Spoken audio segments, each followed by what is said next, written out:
Okay. Oh, there we go. Now it's working. Welcome, everyone. Welcome to this would be the 21st of October, Town of Camden Select Board meeting. Our meetings are live streamed at youtube.com/Town of Camden, Maine. And if you wish to participate remotely, go to the website and click on the link for the Zoom, and we will do our best to notice you on the screen and invite you to participate if appropriate. So we'll start with any public comment on non-agenda items. Does anyone have a non-agenda item? Yes, please come up, introduce yourself, and share your concern. Please. You got to turn your microphone on there too. Okay. Is that good? Oh, Sure. it's good. Okay. I'm Mary Kay Zaber, and I live in Camden in Mountainside Park, and I have a concern. And I was told that this was the place to bring it. So I'm going to lay it out there. Great. Over there by, but you know where it's over there by French and Braun in the corner. Okay, it goes around. There's a corner there, and what's happened to me, and this is twice. My tire gets cut on the sidewall, and it has to be replaced. And the tire isn't cheap; it's $500 each. I'm not opposed to having to change a tire, but what it is that I go over to the Rockport. You know, that's who the guy that does the work over there, automotive. And Justin, I've seen him for other stuff. I don't know. He's very nice. And so he did tell me that this happens a real lot. There's a lot of people. And then there were two ladies in there, because I haven't lived here all that long, so I don't know a whole bunch of people. But two ladies there, they laughed and they said, everybody has their tires sliced there. I said, well, what do you do about it? Doesn't somebody do anything about it? So if it's already been brought up here, then maybe this isn't the place for me to do it. But I thought, well, I then asked the one lady, I said, well, where would you bring it up so there could be a concern so somebody could look at it? And she mentioned this, the select board. So that's really why I'm here. That's it. I think that it's just not reasonable, because you know what it is? My son-in-law has a great big truck, and a lot of people do, or SUVs. I have a regular car, just a regular car. But he didn't bother about that. He just goes over. It's not going to bother his big wheels anyway, and anybody with an SUV. But if you just have a standard car and you try to get around there, and I do have to go around there more. I don't have to go to shopping at French and Braun, because I go there all the time. I love it. But I go over in the back and park. But when I go on Sunday to church, and I know it's really awful in the summertime, I get that. In the fall, there's lots of people. In fact, they all went away this week. I was there Friday, and there was so many people here, I couldn't even get around. But now it's kind of quiet. But anyhow, you have to get around there. And a lot of people, they come out in the street. You don't want to hit anybody. And so you want to stay close, but without going, because it's like a razor around there. So I thought maybe there's something in the city or somewhere here that, I don't know, I'm bringing it up. Maybe they can fix it a good way or something. Mm-hmm. You know, and so I don't know. Am I supposed to do anything else now? Appreciate that. Okay. Tell me your name again. Oh, I'm sorry. It's Mary Kay Zaber. It's Z-A-B as in boy, O-R. And like I said, you know, I feel there's so many people who have been here at your Maynards, and I'm getting a real flavor for Maynards, which is really cool. But I'm Midwest. I'm not a Maynard. So I know I come off kind of odd. Not at all. Right It's in. happened to me too. It's something that's worth talking about. So I appreciate you bringing it. It'll be discussed before by us. somebody or something. Okay.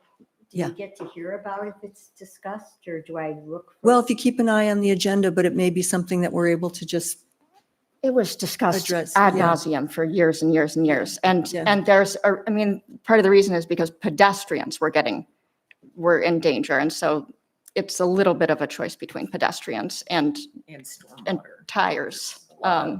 yeah. What do you mean? But maybe it could be a little bit smooth. Maybe somebody could grind it down or something and make it a smoother edge. Oh, a little ramp. Well, you don't want the cars to be No, able to you go don't. over at the sidewalk Yeah. because then they hit the pedestrians, but We'll take it up. Oh, I see. Oh, You're yeah, supposed because to. if it goes around, yes, but doesn't the walk come in closer to the, maybe not, I don't know. Yeah, but anyway, I appreciate your time. Thank you. Thank for you. hearing me. Thank you so Okay. much. Take me in that paper out there. Any other public comment on non-agenda items? Yes. Thank you for your concern. I agree about that sidewalk. It's terrible. My name is Barbara Spalding, and I am a resident of Camden. Mhm. And I'm here as a representative of the committee that is administering the Community Resilience Partnership Grant with Rockport, Town of Rockport and Town of Camden, Camden Can, and the Rockport Conservation Commission. Do you all know about this grant? Mhm. Right. So where we are today, we have hired a project manager, Mariana Schaffler, who has started, and we're having a training session for energy coaches, an informational session. You're all invited. We have a program to train energy coaches to go into people's houses to help with weatherization and energy efficiency. And we're having a training program. We're looking for coaches who want to do this program. We are having an informational session at Flatbread Pizza this coming Monday at 5 o'clock. Come in here by the program, eat free pizza, meet your neighbors. And then we have the training information. Brian Robinson from Evergreen, he has his own business, is going to be at the library doing Camden Talks Climate talk on Thursday night, the 30th, to talk about the same weatherization, how to make your house much more affordable. The other part of more efficient. We also have just hired an intern from the Maine Climate Science Information Exchange, MIXI. It's a UMaine program to help with the other part of the grant that has to do with emergency preparedness and communication and community strengthening in the event of emergencies. We've hired an intern, a UMaine student. So we are getting going on working on what kind of activities we need to increase information exchange between parties that may have to work together during an event, emergency event. Yeah, in a nutshell. Is Camden Can the main conduit for that information? No, there are some members of Camden Can that are on the executive committee, but there are an equal number not Camden Can people. Megan Dwyer from the Rockford Conservation Commission is on. So what is the best way for people to follow up with that information? It is on the Camden Can website, that's what I wondered. camdencan.org, Energy Coach. Mhm. That is there, and there's going to be flyers around. Also, I found out someone went in today to the town of Rockport to vote, and they have a screen that shows information of what's going on in the community, and the announcement for the training was scrolling by on there. So you can go to the town of Rockport and get information. Excellent. Camden Can website has more information about energy coaching. Okay. can we get that on our website too, Audra? Oh. Okay. That'd be cool. Excellent, That'd be Jeremy, great. thank That'd be you. good. I would like to send them to, it's on the Rockport, town of Rockport Great. website. Thank you, Barbara. Any other non-agenda items? Yes, welcome. My name is Bobby Oxton Blake, and I just wanted to raise a concern about something that I've been hearing a lot about lately. It has to do with the select board and the town management are listening to residents, or if they're pursuing their own agenda. I have watched the exchange between the town manager and Doc Wallace in December 17th of 24, the select board hearing, and was concerned. Even if the town manager has the authority to make unilateral decisions on paid parking, seeking input from residents is something that should have been done. Paid parking is a significant issue that changes the nature of our whole downtown area. It impacts businesses, local residents, and tourists.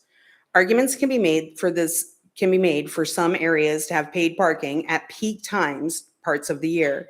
And that was what I recalled being told the program was all about. I learned about the 31 parking kiosks going up overnight along with everyone else when they were vandalized.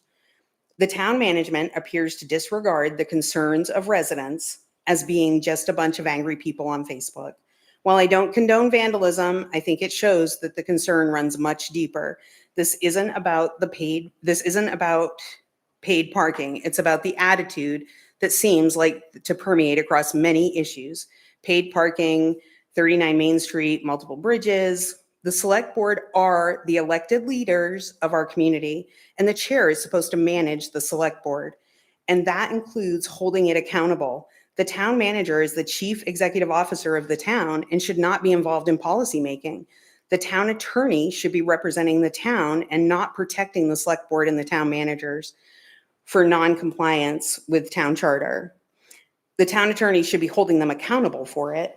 If elected officials listen to voters, not just the ones that they agree with, we can have more harmony and sustainability in our community. And I'm not asking for a debate here. I'm just asking you to think about my comments and how you act. Thanks. Appreciate that. Thank you so much. Now if you go feed the lines. There we go. Any further public input on non-agenda items? Seeing none, we will proceed to approval of the minutes from the October 7th meeting. Any comments, additions, deletions, corrections? Are these still AI minutes? They're good. They are. Yeah, they are. Yep. That's No, been, but somebody also, Yeah, they've been nicely edited and but the AI is why there's occasional little glitches. And since some of the folks from Camden are here under, I'm looking for it. When I mentioned the LEAF program, it's under the minutes, it says Camden Cam. Camden Cam. Unless these are still the little Easter eggs that are put in there to make sure that we're Make reading sure them that you're thoroughly. reading them. Right. If no one has any modifications, can I have a motion to accept? I wasn't here, so I'm Oh, not okay. going to. I'll make a motion to accept Okay. the minutes from the prior meeting. In a second, Second, but with the with that amendment of one Camden amendment, Cam. any further discussion? Seeing none, all those in favor? Okay, 401. Excellent, thank you. So we will move on to the public hearing for endorsing the State of Maine General Assistance Ordinance and the new guidelines and appendices for 2025 and 2026. All right, so just to give a brief overview of our general assistance program. So we asked the select board to adopt the state guidelines. So Camden's a little different than other communities where we don't receive reimbursement from the state. We fund our program completely through trust funds, and that allows us a greater level of flexibility and to be able to help people at a more generous extent than if we received reimbursement from the state. However, we do use the state's guidelines as a way of determining qualifications. We can, stray outside of those, but it is the standard that we go by and how we set our policy. So we asked the select board to adopt the state of Maine's guidelines for that program. Thank you. I had asked Audra to provide us with a little bit of information, further information. I think this is an aspect of town administration that a lot of people don't know about, and yet I think it's worth noting, going through and looking at these guidelines and the amount. So a question that I didn't think to ask, if people receive GA from the town of Camden, are they precluded from getting other benefits from the state? Not as far as I know. I think it would depend on the state program and whether or not, there would be, some sort of like on the state level, if that would impact them. So But like not for us and what we look at. So reading through all these categories of the food grants and housing grants and heating assistance and so on, it's just,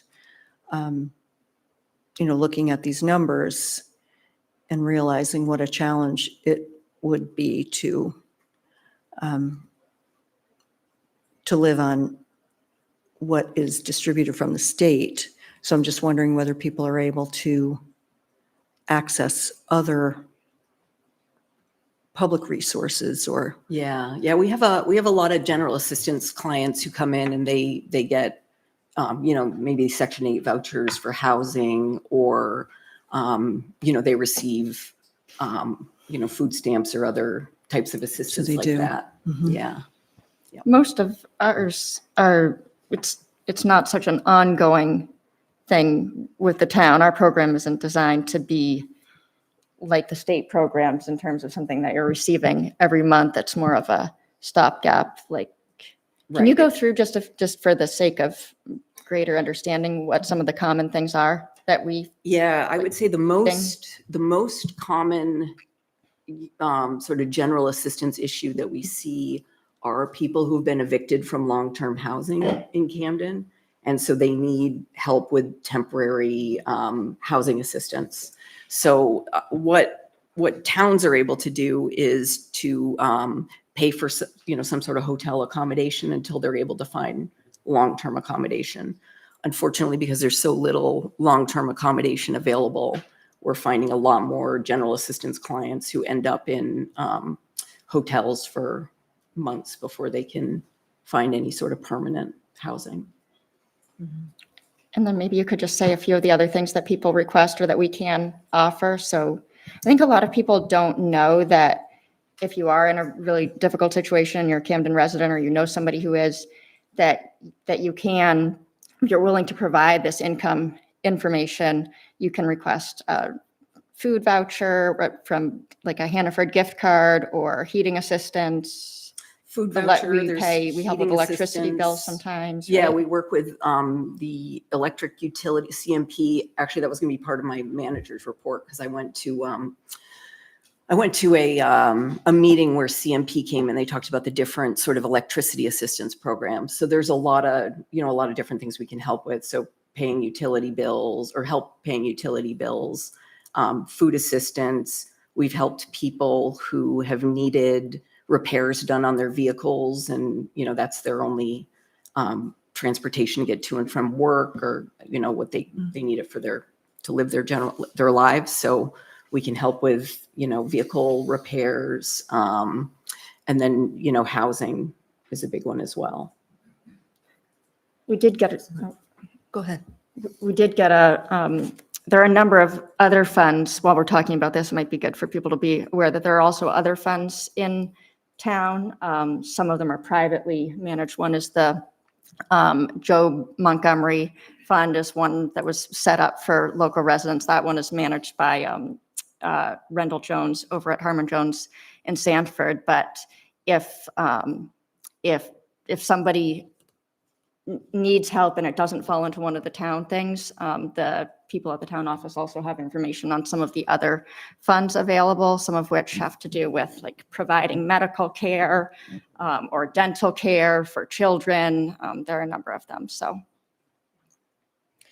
Yeah, we're extraordinarily fortunate that folks back in the last century were generous with bequests, and they've done well and they've been managed well. So, if there's a need, and again, I was just, I think any of us who have been to the grocery store or are paying rent or any of our household expenses and looking at the allocations, but what it costs to live. We're fortunate that we can support folks who are struggling with those expenses. So are there any, so this is a public hearing. Well, I guess Yeah, um, yeah, go ahead, Chris. just as we're discussing, like we have this request to go with the state. Is there an alternative formula or number that anyone else is proposing? Or is this the sort of the norm is to go with the state unless we sit here and say, well, actually, we want to do more? And as a follow-up, I don't know if current federal and other things we're hearing, the state of Maine today announced that SNAP benefits are about to run out and other things. Like, are we expecting a higher hit of requests, which would obviously be next fiscal year, but does that play into that? So in terms of, in terms of what we use for guidelines, it's really so we don't have to write up our own, and, we're pretty flexible with them. So if there's somebody, I think that the housing assistance is a really good example, like by any of the state guidelines, the level of assistance that we provide in terms of, how, like the temporary housing for people who are evicted is way above and beyond what any community who receives this reimbursement from the state is able to provide. So that's, that's a good example of that. We certainly could change all of this. However, since we kind of like use them as a kind of loose guideline, I don't think it's necessary. That's one of the things that the Trust Fund Advisory Committee does also for when there are requests that fall sort of well outside of these guidelines. When the general assistance manager makes most of the routine decisions, is my understanding. And then when things fall well outside of these types of requests, they get sent to the Trust Fund Advisory Committee for review, and that's the town manager, the finance director, the general assistance manager, and then 2 select board Yeah, I members. can give you an example of that. So say somebody comes in and they need heating assistance. They need help buying oil or something like that. That would be something that the general assistance manager could easily approve. Say the same person comes in and their furnace is broken down and they need a new furnace. That's something that, would go to like the trust fund committee. So the only concern that I have, and as I'm reading through this language, just want to make sure that by adopting this and then using our own somewhat more generous criteria, we're not running afoul of what the statute requires, and we're not disqualifying anyone from using any state benefits that they would, if they were to get benefits from us. I just want to make sure that if we adopt, which we've done, I know it's been just sort of a routine thing that we've done year after year, but I think for the benefit of the public to just understand a little bit more how these things work, there's really no downside to us to adopting this. It's just a statutory requirement that we, Yeah, it's just to Is give it a us some sort statutory of. requirement? I haven't, is it No, in I mean, statute? It really isn't, because of the fact that, we don't receive the reimbursement from the state. Okay, And, that would really be the only problem that we would run into, is if we did adopt these guidelines and then we kept on, sort of using our sort of more generous way of approaching general assistance cases, and then we ask and then for asking for, reimbursement, but we don't. but we don't. Okay. Yeah. Okay. but this does allow for sort of a baseline of, for the most part, people don't abuse this, but there is a little bit of that. And so I think it's good to have a baseline. That This is what the state does. These are the state standards. This is what's been established. So, when somebody comes over and over again, maybe we're able to say, we've been more generous Mhm. than what the standards are, but, so it doesn't appear like a willy-nilly Right. sort of Right. thing, and it just kind of puts it all out there. The document is pretty clear on allowances. It's very comprehensive, but on the other end, how do people qualify? How do people know whether they qualify to apply? Is that an online application form, or they need to come? Well, there's an application form. So they set up an appointment with our GA manager, and she helps them go through the application. So it'd be a personal, rather than filling out a form with income, it's an appointment situation. Okay, Yeah, that's good yeah. for people to know. Yes. That's a good point, though, Yeah. when you think about it, like I wonder if there are people we don't want people to be looking at this and being like, oh, I guess I can't even bother to ask.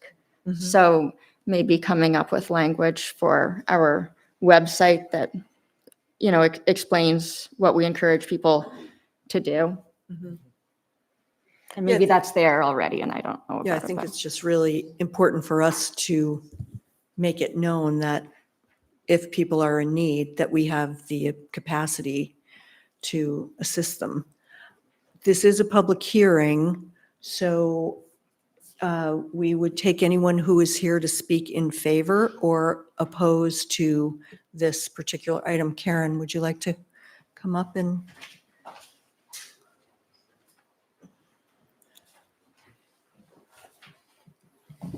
There's just one thing I'm asking of the committee is to. Name, first give us move your name. Give us- Microphone's closer to you, sir. I couldn't hear anything you were saying. Now, I've had two occasions And you to, are, Karen Grove, Karen Grove. Camden. thank you. I have two occasions sometime back when I came to the committee asking for money. Both times were women who were, whose husbands died unexpectedly. Mm. And the husbands were the sole keepers of the Mhm. keys as far as the money was concerned. And they were panicked. One of them had 10 children. Yeah. And I came to the town office. I said, this is what's going on. Both of them, the only thing they need right now is assistance with their utilities until they can get their feet under them. It was done just like that. And I was so happy to see that. It's a valuable tool we have here in town, and we should take care of that and let people know. You'd be surprised how many people, I'd found out about these women, just somebody mentioned it to me on the street. Oh, so-and-so's husband died, she doesn't know if she can stay in her house. Okay, yeah. So, yeah, it's a wonderful program. Yeah. Thank you. Thank you, Karen. Yeah, most people don't know about it. Yeah. So more specifically to the general assistance, which we appreciate that, which sort of goes outside of the guidelines of what we're actually being asked to consider right now, because these are the state guidelines. And in the public hearing, is there anyone who would speak against us adopting these general assistance ordinance guidelines? Yes, yes, no, come up. No, please come up. You may. Yes, of course. Come up so we can all hear you. Great. We welcome your You input. didn't mind. Okay, now this is pretty underwater.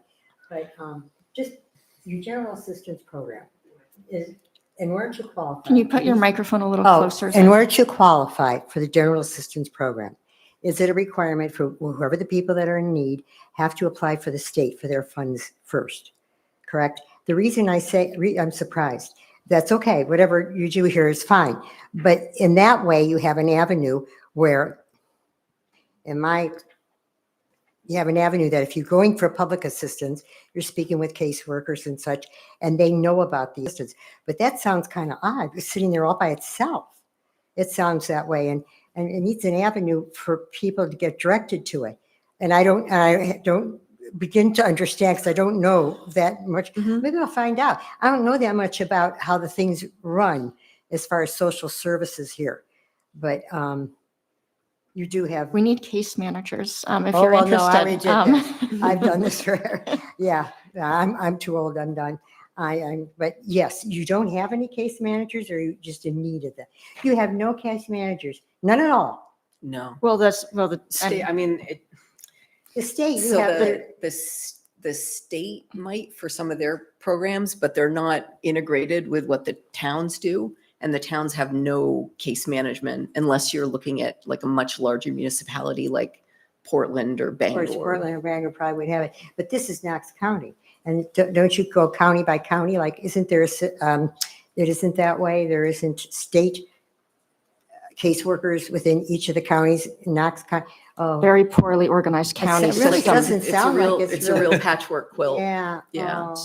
It could So be- there'll So be you- different caseworkers that are sort of tied to different, a lot of it is contracted to for specific things. So like Homeworthy has case managers that help out with, Around there, yeah. yeah, homelessness, but that isn't always connected with like wraparound supports or other So it's a real patchwork quilt. I'm butting in where I probably don't belong because there really isn't, I see it as you have you have to get the system going before you can get anything else.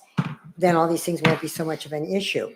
Your guidelines for general relief will be pretty clear as long as you have all the guidelines for the state and you know how it's going to operate and have it in. Can't you start? I guess I don't know. I'm It sorry. would make a great Thank you. newspaper But article. what you're if saying is anybody's all very watching. logical, and Yeah. it would make a lot of sense if that's the way that it were set up.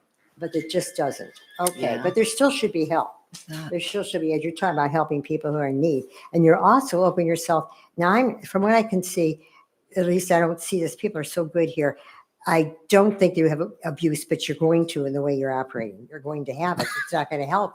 It's just going to turn out to be that way. And then if you see a little bit of that, and it is very minor compared to who all the big people are taking care of, that's all you need to start rolling around, and people go like this. And this is a small community. So, anyhow, if I ever, I'll dig around. Thank you. Yeah. Fortunately, we've been able to rely on, we do vet, applications are vetted, and we do have knowledge of who people are and what the needs are and various ways of making sure that we're, the folks we're helping need help. Right. I mean, the So- assistant town manager becomes the case manager, but it's a lot of work that town office staff end up taking on that's really beyond the base municipal role. Yeah. But again, that's a little bit outside the scope of what we're being asked to adopt here. If there's anyone else pertaining to the state general assistance guidelines, Karen, is your comment related to that? Because I'd like to bring us back to the actual public hearing. So we've heard, I move that we favor? adopt thank the you. state general assistance I'll second. guidelines with the flexibility that our self-funded structure allows. Excellent motion. Second that. Any further discussion from the board? I'm looking for that as an action item. It's a public hearing, so a public hearing requires action, a vote. That's what in the nature of a public hearing. It's a We're separate voting to category of action accept- items. It's Yeah. At the end of every public hearing, there's supposed to be a vote. Typically. If it's Yeah. categorized as a public hearing, it's implied that there is a Oh, vote. Jen, you got to turn your microphone on. Yeah. And keep it close Public for the people in the hearings back. Yeah, require a vote. Seeing no further discussion, all those in favor? All right, well done, thank you. Another public hearing regarding the renewal of the liquor license for KC Enterprise doing business as Snow Dogs at 20 Barnestown Road for the renewal of a Class A restaurant liquor license, and new owners do require a public hearing for the first 5 years. Is there anyone here to speak in favor? We do have the application. It appears to all be in order, in very good order. The drawing is, again, hand-drawn, but otherwise, Pretty good yeah, it's, with dimensions. yeah. But the rest of the application is very well done. And in the police and so on have all signed off on it. Is there anyone here to speak in favor of the license for Snow Dogs? Anyone opposed? Seeing none, any comments from the board? Looks I fine. move that we approve the renewal of the liquor license for Snow Dogs. Second. Any further discussion from the board? Seeing none, all those in favor? All right, and the last public hearing is for special amusement permits. Public hearing is required for all special amusement permit renewals. So we've got one for Snow Dogs and one for Cuzzies. And again, those are both included in the packet and appear to be in good order. No reports from the police on either of those, or anyone to speak in favor or opposed to either of those items? Seeing none. Anyone on the board? I'll I take a move that motion. we approve the special amusement permits for Snow Dogs and Cuzzies. I'll second that one. Any further comments from the board? Seeing none? All those in favor? Okay, moving right along. And on the consent agenda, renewal of Drift Oceanside and Cuzzies, and those appear to be in order. And if I don't have any comments from the board, we'll accept the consent agenda and move on to the select board member reports. Has anyone got anything they would like to report? I do not. Nothing from you? Chriso? A couple things. I was at the Harbor Committee meeting last week, continuing discussion about dinghies and dinghy program. And they are specifically seeking for I was going to say blessing, but the approval of the board for them to pursue reviewing dinghy fees, particularly looking at perhaps different types of fee. We only have one. But they would like to progress down that path, but don't want to do it if the board is then going to say Blow it do up. their own thing anyway. Mhm. Oh, well, Not that they wouldn't but that they would start the homework. And what are they thinking? What's the, looking at there's a few things. One is that like we only have one fee, regardless of whether you have a dinghy on a dock or a kayak on a rack. Most other communities have. well, we do have different This- fees for motors, or We do, no, but we don't. we stratified it just slightly Yeah. before, but And just looking at doing that comparison and a few, looking at the application as well, which could be simplified and clarified. What's the purpose? What's the purpose as far as the difference between kayak or non-motorized dinghy Just, as far as space is concerned? There's different people, there's different access. You're paying for different level of access. So most communities and clubs and things make a distinction of if you have a kayak on a rack at a beach is a different thing than having a dinghy on a dock. And even potentially there's a difference between, and also that would enable who can tie up dinghies. So if it's unmotorized, does that get a different spot on a dinghy dock? And it currently is relatively, it's just if engine or non-engine electric. And where did we end up with the kayak racks that we have at McGonagall and such? Is there a fee associated with that? And does that differ much from the dinghy fee in the harbor? that's a different system. But I'm just curious. It's a kayak. The It's kayak similar, I racks think it's at the 100. lake are, Is it 200? yeah, go ahead. Are they a lot more? Is it 200 or 100 for a kayak at one of those, at the lake or at Shirt Tail? Does anybody? I don't know. And what's it like for dinghy permits nowadays? To something. Do something. So I think the question is, It's Would- 125.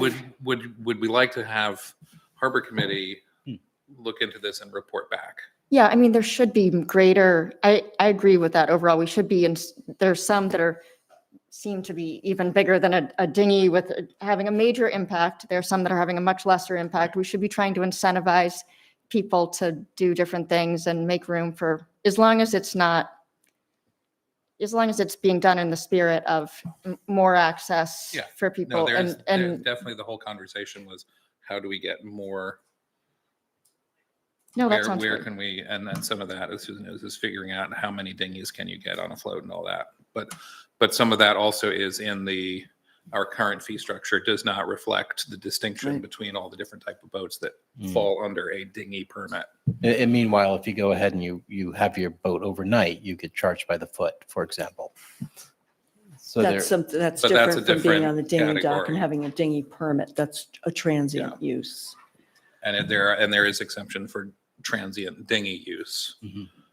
Is a Yeah. distinction also than a transient tie-up. But the question is, Yeah, I think that there's history with the Harbor Committee doing work and then having it not sanctioned by the board. And I think they want to know before they get into, because I had been liaison to that committee and we've discussed this because it is an issue, that they are willing to take the time to really provide some data and I would and say, bring it you back to know, us. why not? I mean, Yeah. we do our fee adjustment schedule a few months from January. now. Yeah, in January. So wouldn't it be better to have more information? Mhm. And that's probably a decent, Yeah. if that's enough time. Yeah. Um, And the capacity, overall capacity Yeah. too, was part of what we had started discussing, and then, but going So from it's- there. It's largely a matter of location dictates the value of the permit.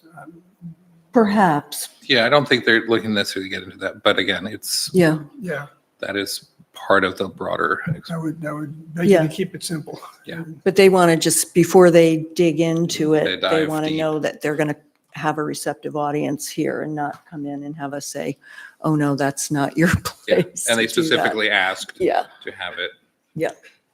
It just feels a little bit like I don't want to agree ahead of time to agree Well, you're with not whatever they agreeing. come up with, It's because not- I've it's heard not a- the harbor committee in the past I don't know what everybody on the harbor committee thinks about things. We've had moments in time where they've been like, oh, there's so many kayaks down Right. there now. And, And- and and- we're Yeah, not I mean, having we a don't- harbor committee meeting now, and it's Okay. not, this isn't Yeah. a blank slate approval of whatever they say. Okay, It's that they would like to take the time to make the recommendation Yeah. and have it actually be heard and considered, and not assume that it would just be. maybe we could have more kayak racks too. Could that be part of the analysis? Like we've identified that? Yeah. Okay. okay, thank you, Um, Chriso. I would also remind people another- that there are still chairlift rides on Sunday mornings at Oh, the Snow Bowl going yeah. on. It's gonna be a beautiful Sunday morning out there. Excellent. Thank you. Allison? I just want to take a moment to promote the Camden Rockport Historical Society is having a fall open house this Saturday from 11 to 2. That's the, what some know as the Conway House or the Conway Thorndike House. It's the oldest, certainly one of the oldest structures and most original structures in Camden or Rockport. It's right on the line between Camden and Rockport, next to Hannaford. So we'll have all of the buildings open. There's a blacksmith shop, barn, museum, and we're also looking for more people to get involved. We're at 10 a.m. as well. We're having our annual meeting too, if anybody wants to get there super early and go through the organizational meeting. But yeah, 10 or 11 to 2 is the open house if you want to tour any of the buildings. And the new improved. Oh, yes, we have some, there's been a lot of work that's been done on the buildings. So you can get a chance to see that. Greg Dorr volunteered his time and took the opportunity to salvage some weathered shingles from, what is it, building in A St. house that was George? gonna be Yeah, torn and down. our outhouse, our historic outhouse there could not have just New any roof. shingles. So we got that done, but there are all kinds of projects, should anybody be looking for some. But yeah, It's so delightful it over really there. is. And we're also open to having more, more community groups meeting there. We have some picnic tables and chairs and things outside that have been donated by, I think it was Cedar Works, right? yeah. And there have also been signs, little signs put on each of the buildings. So even if you're there and it's not a day that it's open or it's not open for an event, feel free to drive in and, walk around and look at the buildings, and you can read the signage there. So we also, there is somebody living there now. So don't look in their windows, please. But the Camden Rotary Club, as part of their centennial celebration, they financed the renovation of the caretaker's cottage there. And so that's been made available to a local couple that rents at a very reasonable rate, and they keep an eye out for the grounds, and they were able to let Greg in when he needed access to power. So anyway, we'd love to have as many people as possible show up on Saturday, or feel free to tour around yourself any other time. It is such a little treasure, and it's off the road and it's quiet. You can go back in there and walk around and walk your dog, and it's really, it's a treasure. Anything else you'd like to report? No. That's it?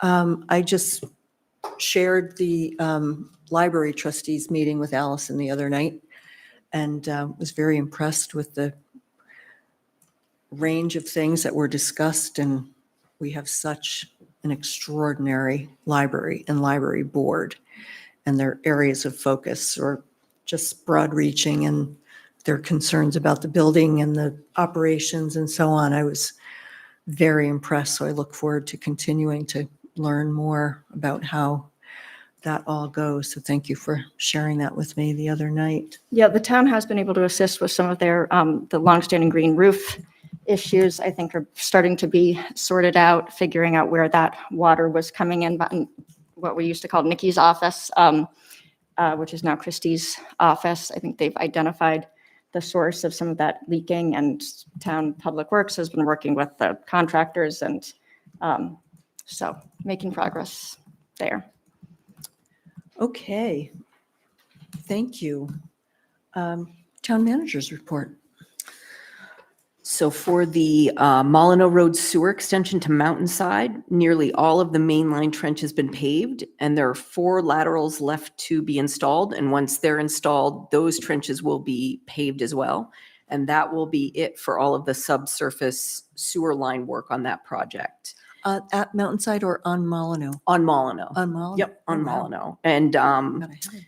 next paving season, once everything's had an opportunity to settle, that will all be paved. So they won't have to worry about going too long with, kind of uneven trenches out there. CMP is running power to the new pump station at Mountainside, and the roof is also being installed on the pump station building. By mid-December, wastewater is going to be pumped from either a temporary pump station or a permanent pump station if that project is complete. But either way, that's going to be the end of trucking wastewater from Mountainside to the treatment plant, which I'm sure Steve Beveridge will be very thrilled about. So To our neighborhood. yes, very, very grateful for his service for all that time. But I'm sure he's glad it's coming to an end. So for sidewalk construction, the Ames Terrace sidewalk, since the last meeting that we had, curbing was installed, backfilled, compacted, paved, it's all done. So if anybody Not quite done, but hasn't had, that's The true. bulk of There's it's some not- landscaping, there's some paving up to the curb, and then next year they'll pick up from the Rawson Avenue intersection to Mechanic Street. But if anybody hasn't had a chance to look at it yet, you should check it out. Tree planting, Public Works is going to be finalizing the planting of 30 street trees. They're currently planting them on Lupin Lane, and trees are also going to be planted on Gould Street. So the Rawson Avenue Bridge is still scheduled to be installed on the week of November 10th. And once that happens, that project will be completed. A new project that's happening in the upcoming year, Park Street. So the stormwater is going to be replaced. The sidewalk's going to be rebuilt, and we're working with Maine Water so that they replace the water main at the same time. And then the road will be resurfaced. So letters have been sent out to residents about this project. There's going to be a meeting on October 30th here in the French conference room. So while the letters went out to residents, it's really open to anybody who wants to hear more about that project and get a better understanding of timeframes and what's going to happen. One thing that's going to happen with the design of that sidewalk, I'm not sure if anybody's been down there recently, but this will tie into another part of my update later. A lot of, across town, a lot of utility poles were replaced, and Park Street is a particularly, I'd say, the only word I can use is egregious example of utility poles being plonked like right in the middle of the sort of passable sidewalk area. And so for this project gives us an opportunity to change the geometry of the road a little bit so that that can be avoided, and the sidewalk can be widened by kind of shifting over the road a little bit, the road and the sidewalk. So that's something that will be discussed with the residents. And just to give you an idea of what it'll look like in terms of layout, it's going to be very similar to Pearl and Gould Street, the design for that.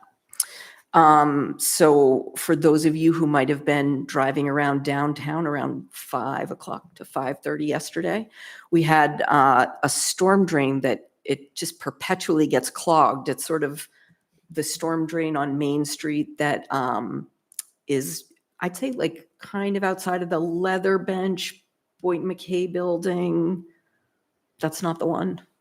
Not in my experience, but maybe you have, it's Well- closer to the Blue Jay, to the corner where the bench is, in between the crosswalk and it's a downtown, you know, Downtown, anyway. it's on the Planet side of. Yeah, the- so there's a storm drain in the downtown area on that side of the road that gets perpetually clogged because it's kind of like at the end of the hill. So everything from the end of the hill, both water, leaves, trash, kind of gets sealed onto that manhole and causes it to clog a lot. So the Public Works Director is looking at an alternative design for the cover that might prevent that from happening to some extent in the future. For the pipelining project, there's been a lot of camera work in preparation for additional lining. So Vortex is going to return next week to continue the lining now that they've done a little bit of that cameraing work. The HVAC system in this building is going to be installed and working as of Monday. And at Steamboat Landing, we're going to be bringing the floats in at the end of this month, which is next week.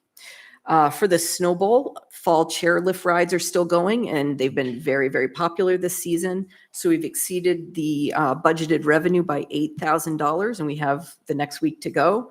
So that's been fantastic. So they've raised a little over $38,000 from chairlift ride revenue. There's been great merchandise sales as well. And Snow Bowl season passes are on sale for anybody who is interested and hasn't done so yet. Preseason discount, Preseason, Yeah, when does exactly. that Early end? bird discount. November 1st. You are like, oh, you better turn the. November 1st, Yes, so preseason ends, but you can still buy one after November 1st. You're like an encyclopedia for the snowball. My goodness. he's a good resource, that's for sure. So Jeff's going to be meeting with Joe Russillo to finalize the request for proposals for the gable and wall window replacement project this week. So that will be going out shortly. And I attended the Midcoast Town Managers Association meeting on Friday. It was at the Knox County Administrative Offices. And it was really helpful because CMP was there and they wanted to talk about a number of things. So they talked about their storm planning and response system, which was interesting. And they did it in a lot of detail. So I won't go into any of the detail around this, but they talked about that, and it was pretty interesting and helpful to figure out how they, prepare themselves for the upcoming storm season. They also went into quite a bit of detail about their rate case and why they're doing it. So Oh. their explanation at this meeting, That's why they were, okay. their explanation at this meeting was that they want to prevent outages. So the need for raising everybody's rates is to prevent outages and to shorten the duration of outages. So they're planning on hiring, and I wrote this all Oh down. my gosh, are you going to be a CMP spokesperson? No, I'm Okay. telling you what they're planning on doing with, what that cost is going towards. So they want to hire 200 additional line workers and 200 additional support staff. They're looking at increasing automation of the system. So I think that's a lot of like software upgrades. This is planned in 2026, regardless of the outcome of the particular rate case for Knox, Lincoln, and Waldo counties. And they're also looking at installing new wire called tree wire. So it's the same thing as the current wire. It just has this plastic coating on it so that if a tree falls on it, it doesn't snap and spark and short. The problem is most of the utility poles can't support like a tree coming down on the wire. It would just pull the poles down. So that was sort of the reason why they did the utility pole replacement in town, because that was a question I asked them, when you went through and did that, because I believe it was in 2022 that they replaced a lot of the utility poles in town. Would those be the hardier poles that would allow for that new tree wire? And they said yes. So anyway, that was kind of the justification for the rate case. I used as an opportunity to bring up the Camden pet hate issue of old utility poles that are just sort of like left there with all the other services attached to them. And then, they're, for years, we have like 2 sets of utility poles just kind of sitting in the right of way, often like right in the middle of the sidewalk. And it was like a very different message between the person that they get to show up at these meetings and talk to folks like myself and, what their lobbyists do when they go to Augusta. So they're like, we really try hard to work with our, other utility providers to get this done as soon as possible. And so I said to him, well, there have been a lot of proposals in the legislature, like one touch make ready. So you have one contractor that has to move everybody's stuff all at once instead of like, oh, CMP's done. Now we got to call Spectrum. Spectrum's done. Now we got to call Consolidated. Consolidated's done. Now we, and down the line. And he wasn't aware of the efforts of their lobbyists to defeat proposals for one touch make. So anyway, a lot of, interesting information out of that. And also they had their, staff member who does a lot of their assistance programs for residents. And it was very helpful because I did get a lot of good information out of her in terms of the programs that are available and when they are able to do certain things. And, she was talking about, she said, once a year, people can get a doctor's note basically saying there's like a medical necessity for not shutting off their electricity. She's like, but only do that outside of the November to April period where they can't shut it off anyway, because you're going to, it would just be a waste of your one shot a year. So anyway, a lot of kind of workarounds like that she was actually really, really helpful with. So I think that that's going to be useful for general assistance purposes, like we were talking about before. So Now's the time to make requests of CMP, I guess, as they're trying to get this. yeah, and everybody just pay attention to the rate case that they're making to the PUC, because that's going to have a big impact on everybody if it's approved in terms of. I was thinking maybe we should write a letter as a select board and opposing it. But Is there anyway. when's the public comment period? Is it now? Is it Yes. happening until? Oh, they're Until right when? in the middle of it, and I don't know all the different stages of it. The public advocate has come out Yeah. strongly against it, telling Where's people the that they should best place protest. to access that if people want to weigh in? Is it right on CMP I mean, website probably, Through the or public advocate. Public through the advocate. public Yeah. Public Utility Commission Utility Commission? and the Public Advocate has been Okay, very, good to know, because this impacts everyone, unless you're generating your own, you're off the grid. All That's set? it. Great, okay. All right, so now we've got a full house or half a house. Our first discussion item is regarding the green burial proposal. And I brought this forward after meeting sort of serendipitously with the green burial folks when they were having lunch one day, and I bumped into them.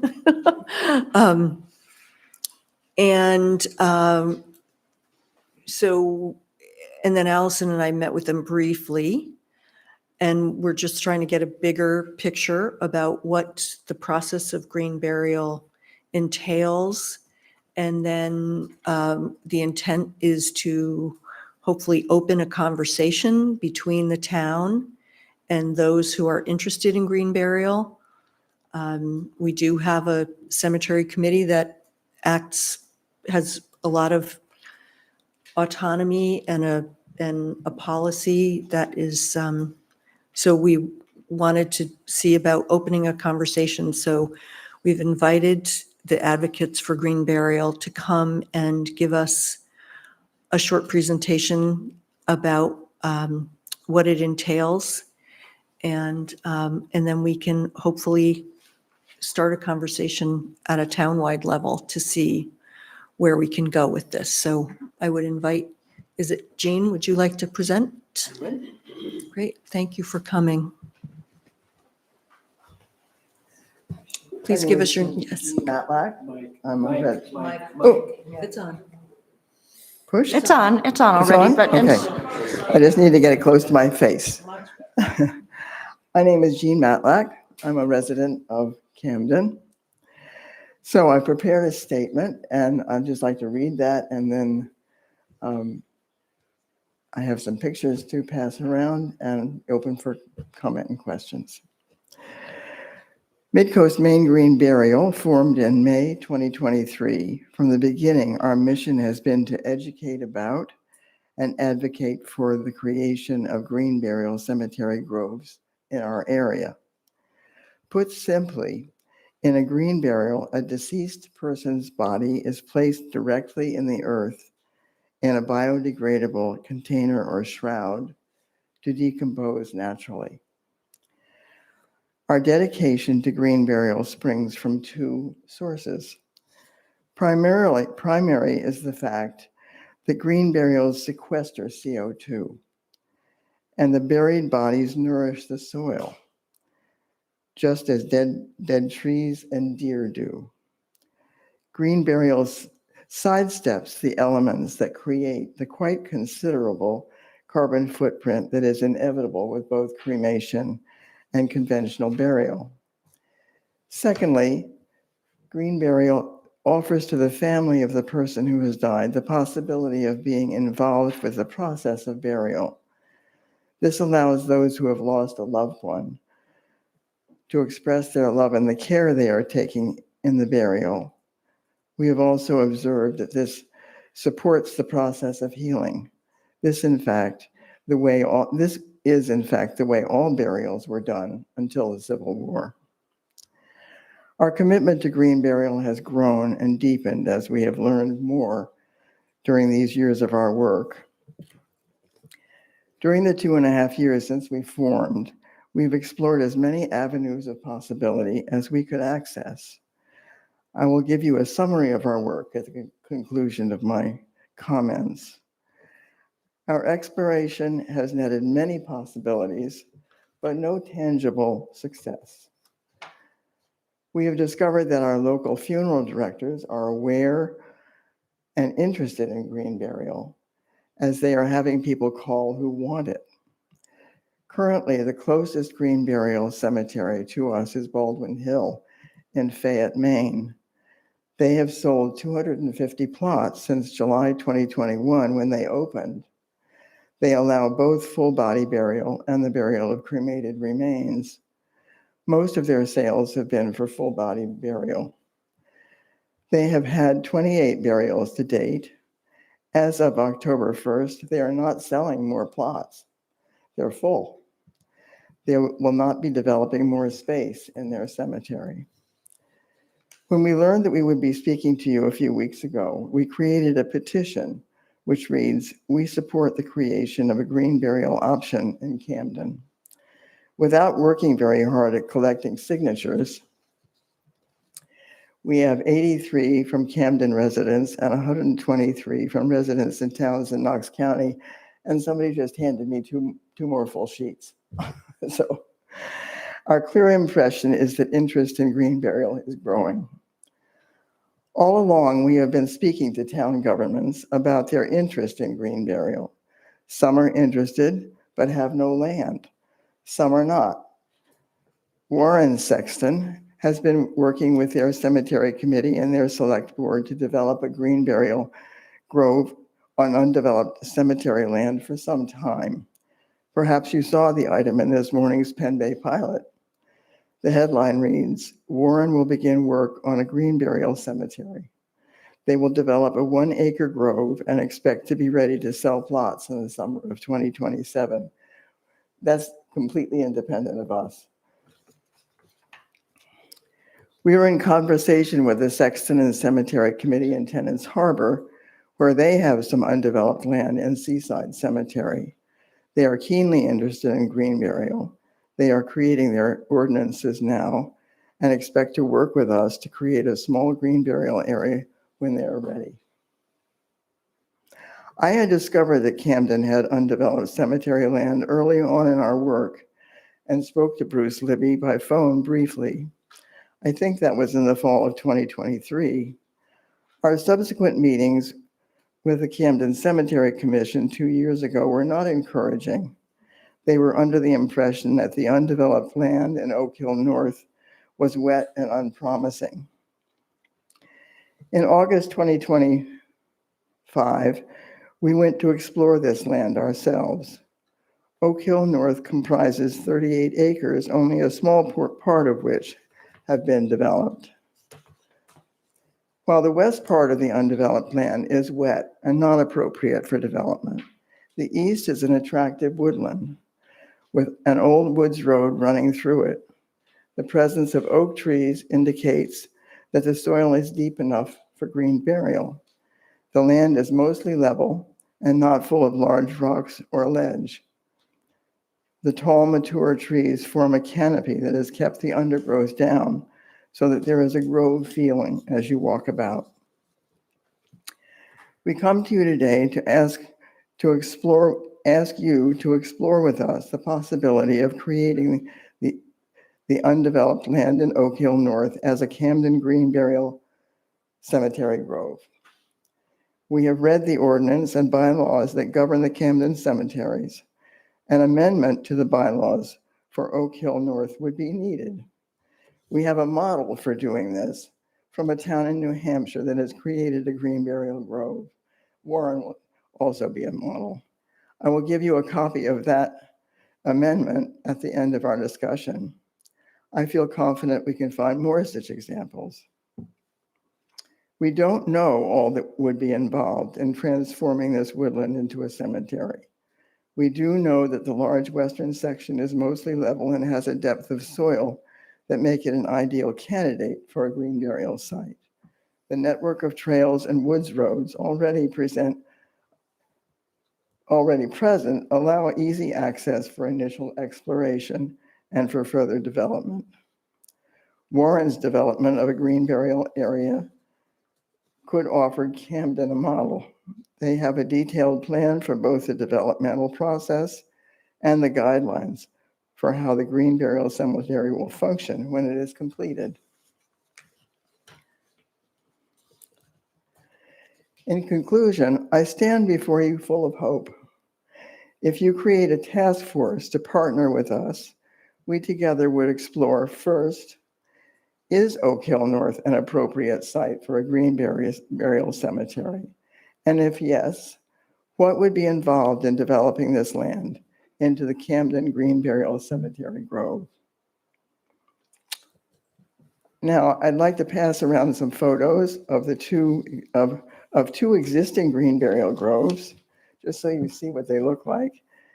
A couple of Baldwin Hill photographs and a couple of photographs of Oak Hill North as it now exists.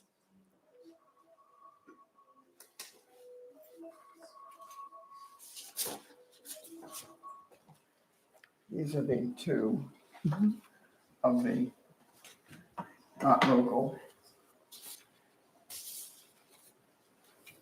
These are of Oak Hill. We went and visited Baldwin Hill, and so that's our group hiking through, and that's off of their website.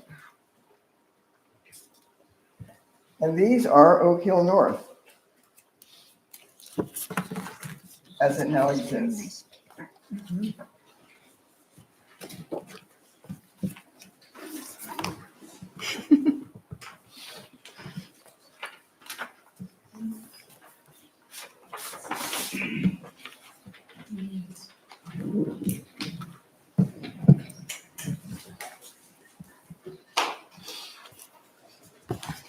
These are the packets of material for people to take home. Thank you very much.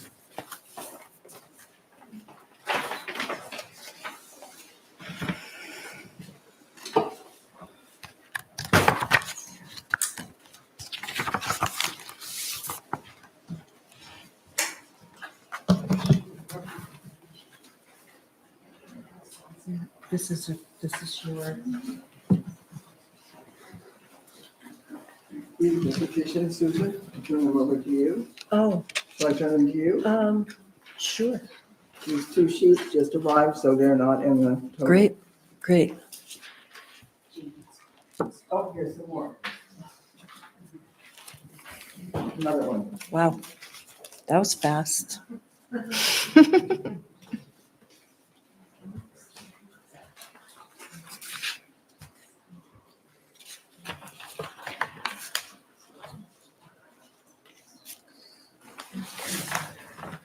So I welcome your questions and comments. Any comments from the board?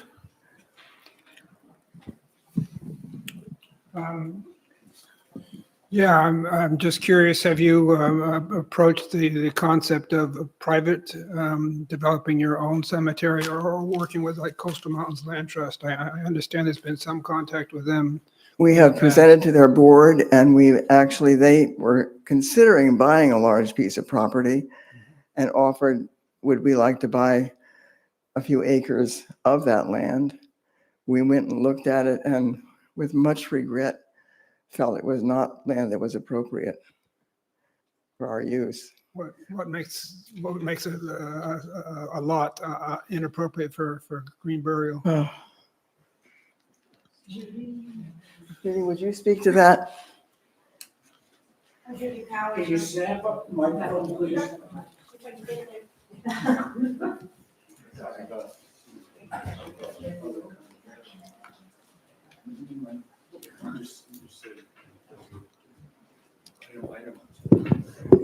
I'm Judy Powers. I live in Rockport, and I've been working with this group for the 2.5 years since we started.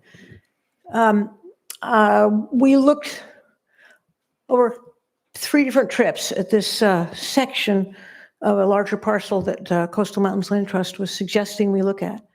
And its accessibility was going to be difficult for us. It didn't have a relaxed feeling. It didn't have a feeling of being able to let go and be at ease in it. And the most important part was that the amount of money we would have to raise to pitch in our share for what they were looking at was way beyond where we could handle it at that point. It was hard to let it go because there were some very beautiful aspects to it, but we simply couldn't manage it. Allison? Yeah, I mean, I'm really supportive of all of this kind of stuff. It's the kind of thing that you don't think about until you have somebody who died and you need to do something. And I've gone through the tormenting process of feeling like there weren't good options, and it's left me thinking, you know, what am I going to do with I would like to make a plan for my own burial and not really having anything. I feel great about it. I personally would love to be buried at Mountain View Cemetery, which is filled up. But I realize basically there's a lot to all of this. And I was briefly the liaison to the cemetery committee, and there's just a whole lot to it. And we have a huge part of our town is already taken up by a cemetery that has problems and different things. And so I guess I would really like to see a more robust conversation between the cemetery committee and this group. I know sometimes it's easier just to be like, oh, let's just go and do our own thing over here and separate from the bureaucracy of the rules that already exist. But I think in the long term, we have to plan for our jointly owned existing cemetery parcels to be, maybe some of them, some sections of it need to change with some of the rules, or maybe they don't. But I don't see any way of like escaping the need to come together there. And if there's a way to, formally ask the cemetery committee to consider this or share a little bit more information. I know I personally like to be more knowledgeable about the existing rules and where there might be flexibility, where there isn't. I remember learning years ago that there were sections even of Mountain View that were inappropriate. They were having trouble deciding whether to continue to sell lots there or not. And maybe some of those areas might be appropriate for some kind of green burial, but not for the other kind. I really don't know, but I think we should be sensitive to the fact that we might not know what we don't know. And if there's a way, if the cemetery committee would be willing to devote a little bit of time to maybe helping the select board better understand the existing cemeteries, and then also help identify what opportunities may or may not exist. We would welcome a conversation with the cemetery committee. So We were very disappointed that they didn't ask us to speak. They didn't seem interested in green burial. Sometimes there is, I would do Can want to I- say like, Can I occasionally. just, Yes. on a process perspective Yeah. of rules and zoning, and where are we? I mean, I know it's legal in Maine, but just to sort of clarify, who's making the policy of the town of Camden cemeteries? Is this an ordinance piece? Is it, before we even get to location, Let me just say, what's the first step of, well, let me opening just the say door? there is an example of an amendment to an existing set of bylaws accommodating the creation of a green burial grove in your packet. So, and Warren would also be a Ordinance. place. that We have an could- ordinance and a Right. So, committee. yeah, let's get the process that- part. Right. because we're kind Audra, of, to me, we're skipping that Right. first step. to- Audra, if you would clarify. Certainly. So we have a cemetery chapter in the code that could be amended. I would imagine that a process would go something like this. So the request has been made. The Cemetery Association, they're the ones who sort of oversee policy matters when it comes to the cemeteries. So I would imagine the board would want to speak with them about looking at some sort of policy change before any sort of code amendment comes back to the select board. Because, select board, you're the keepers of the warrant, and this would have to be changed through a town meeting vote because it's the code of ordinances that would need to be amended. And then the Cemetery Association would have to look at their own bylaws to figure out, how they want to, if and how they would amend their bylaws to accommodate this. So the cemetery committee isn't just a regular committee. That's just advisory only. The cemetery operates a little bit more like the library. So we appoint the members of the cemetery committee, but then the cemetery committee is an actual association with decision-making ability that's beyond just advisory. So Right. So a couple of years ago, I don't know if it's you personally, but this group did make a presentation to the Cemetery Association. And the Cemetery Association looked at the bylaws, and the bylaws clearly prevent, in the current status, prevent green burial. That's right. So They would have to be amended. my sense is, I wasn't at that meeting, but my sense is that they would like to see a more precise proposal, where and what would be involved. One of the concerns back then was groundwater contamination. And so they would like to see some testing, or some testing would be required to satisfy the Cemetery Association. And they also would need to be reassured that it is legal. So the town attorney might be requested to have an opinion as well. But that is the route. The Cemetery Association does oversee and manage the cemeteries. So that is the route. If you want to have a green burial plot in Camden and you don't want to have a private lot, then the Cemetery Association is the route to go. But I'm also curious to add on to a previous question. How about a regional solution? How about a Knox County or Waldo County or Knox County? If you say this Fayette satisfied the needs for a decade, Is there, are you looking at? They opened in 2021 and they're now full. I exaggerated that. But are you thinking of regional solutions, not just a town by town solution? You've got somebody. We're open to all possibilities. Somebody want to? Can anyone be buried in a Camden center? You don't have to be a Camden resident to be buried now. To anybody that buys a lot, a plot. Theoretically. That's personally, I feel like we need a basic primer in how cemeteries work in Camden now. But- I want to respond to Ken Gross. We would like to do exactly what you described. Right. We would like some help doing that. From the select board, from some committee that you appoint from. So I mean, it I seem- think that your question is a valid one. The reason why we're talking about it is because we have existing cemeteries with capacity. And the interest has arisen about how to best manage the capacity that we have. And this group did go to our cemetery committee and did not, they were not received, as I understand it, it was not an ongoing conversation. So the reason for, right, And- so the reason for going at it this way is because I'm hoping that the board will urge the cemetery committee to be open to a conversation about the viability of this plan and whether or not we can make the necessary changes, bring something forward onto the warrant. We've got, there's a lot of interest. I know that this signature drive just started and was really, really well received. So I feel like it's incumbent upon us to urge the cemetery association to be open to a conversation. We can't dictate, but we can urge them to be open to that conversation.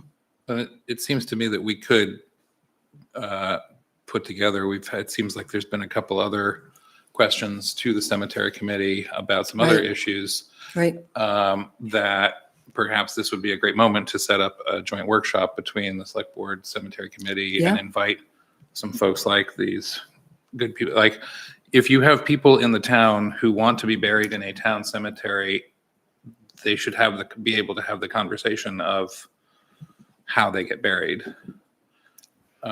and not have to say, well, I guess my town doesn't want it. So, I mean, that to me is just the logical next step, is to say, let's set up a workshop between the Yeah. two boards. Yeah. I think that would be I'm great. sure that the cemetery association, I mean, they're in the same place. They just want more information to be able to address the issues. I'm sure that there's a whole group of people who would be happy to provide. Sounds great. So their Yeah, we had wanted to do quarterly, that have anyway. they met your liaison? When was the last time that I think the next meeting is November. In November. Maybe December. Karen, are you still on you're Yes, still on Karen this? is on that. Yeah, I mean, you all just appointed all the cemetery committee members last time. Yeah, without- yeah. Should have asked them. I know, I don't have the list right in front of me of who is on No, that's fine. fine. Just, well, this one wants to. Yeah, I think we understand the case that you're making. We want to be setting up a process for the most constructive conversation Right. going forward. So I don't know when the next meeting is going to be, but I can tell you at the last meeting, when we did talk about this, which is in January, it was voted on not to pursue this at this time. However, I am 100% personally, 100% in favor of what they're talking about doing. Mhm. And I've done a little more research, talked to a couple of the other members very recently about going forward. One of the things that we have to do that was brought up at the meeting in January was concerns about overleaching into the soil and would need soil tests and an opinion sought from the town attorney. Now, I'm not really sure why that is, but that's what the group voted on. However, I see that Warren just started green burials. And my first thought is get in touch with them, find out what research they did. They have So- the same town attorney we do. No, I'm not talking about the town attorney. I'm talking Well, I'm about just saying yeah. Warren does. their research and find out, so we don't have to redo what they probably have already done, to use some of their research on this leaching issue and any other issues that they might have thought of that we didn't think of. And I personally, and I believe the people that I talked to on the Board of Trustees of the cemeteries, have not dismissed or abandoned the responsibility in regard to this, and just put it back in our court and let us go forward with it. Karen, I appreciate that very much. And I think, but I take Chriso's suggestion as well, that it might be, Ken, do you want to continue as liaison to, we're getting to that next, but we've got, I think we're at a moment where a little more engagement from this board, especially where we're going to be looking at possibly crafting a warrant article going forward, would probably be, we could schedule a meeting. There was also this, we wanted to talk a little bit more about the Mountain Street sidewalk and possibilities there. And I Right. think it would be a lot A more good efficient time. than us just hearing what somebody else thought they Right. heard at one meeting, or for us to have a meeting together and just kind of talk about. Yeah, I some of love these that things. idea.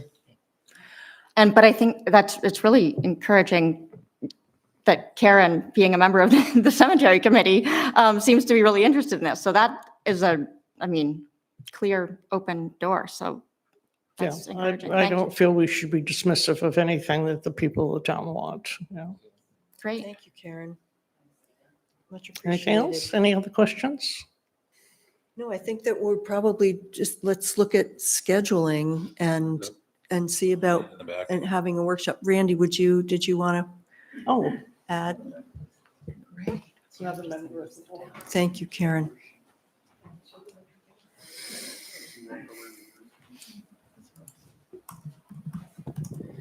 I'm Randy Stern, resident of Camden. Been on the cemetery committee for a number of years. I also am president of Maplewood Cemetery Corporation in Lincolnville. You've got some serious problems here. We've met with the Green people. We debated it. We told them we'd have the door open at any time if they want to come and speak again, if you have something new to bring to the committee. Nobody has reached out to the cemetery committee because you have new information that you want to provide. The board is willing to talk, but groundwater, I hate to say, you have people who come out of Penn Bay Hospital who have had cancer. Their bodies are full of chemicals. You want to put these bodies in the ground with no containment. Those chemicals can get into the groundwater. It may affect your house or your house if you're not on city water. Now you can't use your water because it's full of chemicals. There's a reason every full burial gets put into a cement vault that is sealed. That's containment purposes. If you open up the town of Camden to start burying people with no caskets, just a shroud or whatever you feel is appropriate, you're opening the town of Camden and all of the taxpayers the liability of chemicals. Forever chemicals could be in that water. And at this point, I don't think town of Camden's ready to take that on. Myself personally, I'm willing to sit and listen. If you guys have good information, valid information, come to the cemetery committee. Going around the cemetery committee to bring it to the select board, I feel is an insult. And I don't know why they have reached out to you. You've chosen to follow up, do a tour into the cemetery. No, And now you're trying to elevate it. I No. feel is in, No, this is my time. Thank you, Susan. I appreciate your time as well. but you're misrepresenting the way that the process is proceeding, and I just want to clarify. Why are we here at the We are select board? not trying to circumvent the cemetery committee. We are trying to bring the groups together. We are not exercising any authority over how this process goes. We wanted to get everybody in the same room to move the question forward. That's all, with all due respect to how your process proceeds. That's what we're trying to do here. Respect the committee. That's all I ask. Thank you. By all means, thank you. So I guess we should think about how we would like to structure this going forward. Well, Oak Hill used to be the land of Ada Mills. And a fun story, she was not happy about the town putting a cemetery there, and she was murdered, and it was unsolved. And Barbara Dyer wrote extensively about her. And I've always thought we should have something up to honor Ada Mills. She was worried about the same thing that Randy mentioned, that the town was going to pollute her well, and the town promised they wouldn't. So I think we can all agree that we don't want to pollute anything over there. But it sounds like we actually have a pretty good way forward. The cemetery committee, it sounds like, is ready to discuss it more and is willing to sounds like they're going to be willing to have a workshop with the select board. We're all going to learn more about the cemeteries. We can probably throw in a sidewalk conversation in there too, maybe. And Audra, do you So- have a? I was just, Yeah. if there were suggestions on scheduling, do you want to shoot for a regularly scheduled select board meeting and we just keep it as a workshop instead of a regular meeting, and we'll move off agenda items, business items to another meeting? sure. That Is, works is, well, is this a Christian, that you- proposal for the that'll two be an to evening. meet together? Yes. Yeah. I think that would be fine. If With the rest of the input board from feels.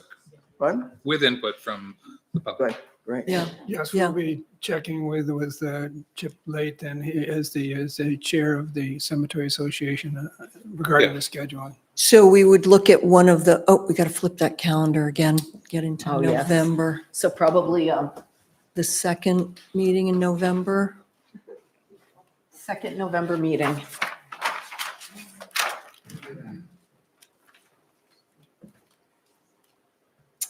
So the first November meeting's on the 5th, Wednesday, the 5th, because of the Oh, election. election day is the 4th, right? Yep. And then the second one is the 18th. The 18th. Should we look at the 18th? That gives us time to sort of people gather their thoughts.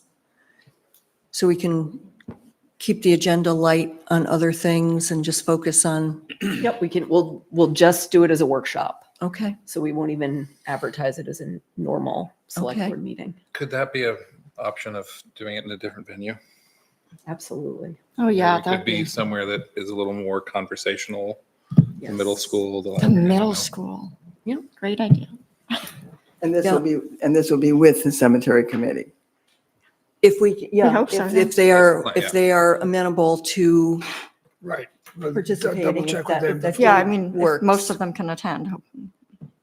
Yeah, okay, yes.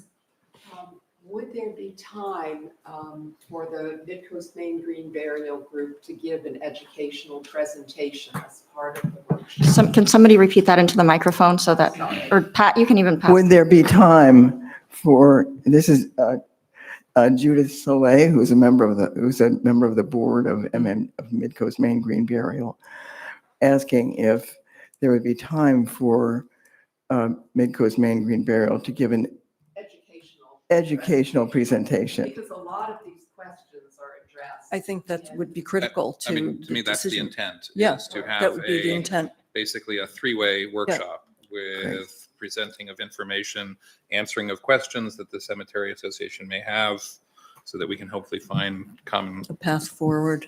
ground and move Yeah. forward. Excellent. Okay.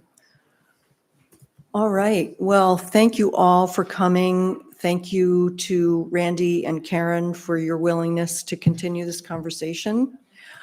We'll check with the rest of the members of the Cemetery Association to see if that's a date and time that works. And we'll set a meeting place and look forward to continuing the conversation. So thank you for bringing it to our attention, and we appreciate your presentation. Oh, thank you very much. Yeah, thank you, Jean. Appreciate it. And I hope you'll find the materials I gathered helpful. Do you want to keep getting signatures? I have more copies. Okay, all right, okay. Thank you all. We'll give you a minute unless we we've got one more agenda item that we need to get to, so if you want to listen to the talk about speed limits, you are welcome, but otherwise, we're going to keep going.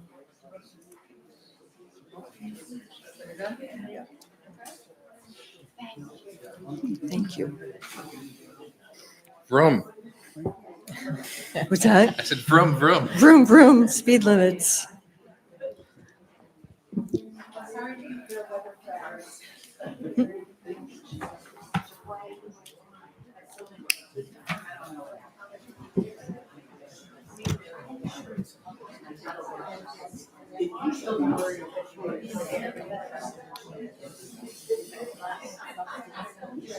A chatty bunch, aren't they? Okay.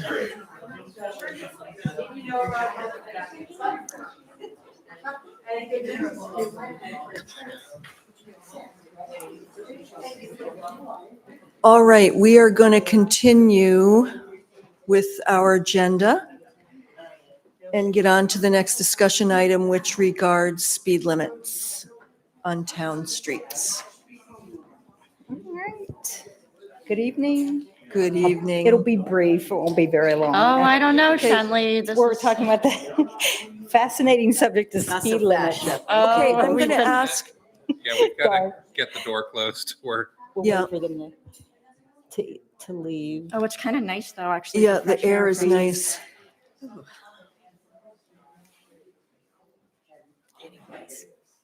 So may I ask that conversations be moved outside so we can complete our business? Thank you.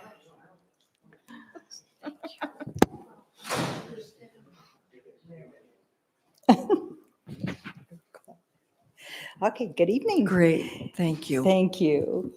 Tonight, this item is just for your information. It's an in discussion, I guess, if you want to have some discussion.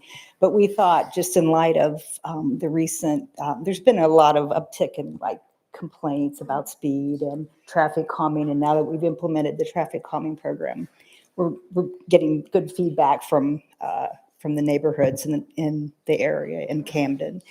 And we just thought it would be just as a courtesy to revisit and let you guys know that there is an ordinance. Well, actually, it's Maine statute. It's old. It's from 2000, but there is the opportunity for local governments, if they decide to do this, they can take over setting speed limits on their local roads. Now, right now, MDOT does it all. They do it for every road and every street in the town of Camden. And this would be, if you decided to opt into doing this, which you do qualify because all you need is like a population, or you employ an engineer in the town. Those are the only two requirements, either or. You can qualify to set your own speed limit. But it does it requires a lot of engineering, a lot of studies, and that's one aspect of it. But I guess the main thing, we just wanted to let you know that that option is out there, since that has become an issue lately with people saying, can we lower the speeds? What can we do about this? They feel unsafe in certain situations on some of the town roads. So I guess that's pretty much it in a nutshell. Right now, like I said, MDOT, Maine Department of Transportation, does all the setting. So if we have an issue with a road or somebody complains and says people are traveling too fast, I feel unsafe, can we look about lowering the speed limit? We would approach Maine Department of Transportation ourselves, and we'd work with them and coordinate, and there would be studies and field studies that would have to be done to look at that. So we can still do that. None of that's changed, but we just thought it was important in light of just all the recent feedback, that we just let you know that you do have the option if you'd like to. And actually, there's not one community in the state that has done this, that has chosen the option, but we just thought we should let you know just in that context. So, and that's pretty much it. Do you want to talk about the alternative to us setting our own? Well, what do you mean? Like we would just approach MDOT, like if we had feedback and somebody, like I said, they were complaining about the speeds, we would approach the MDOT to look at situation and analyze it. And we can still, and we would do that now. It's no different than what we already do. But if you decided to take it over, we would have to do all of the town ways. We couldn't just do a select few. But right now, if we stay like we are, we can just approach them to look at these situations as it comes along. It's not.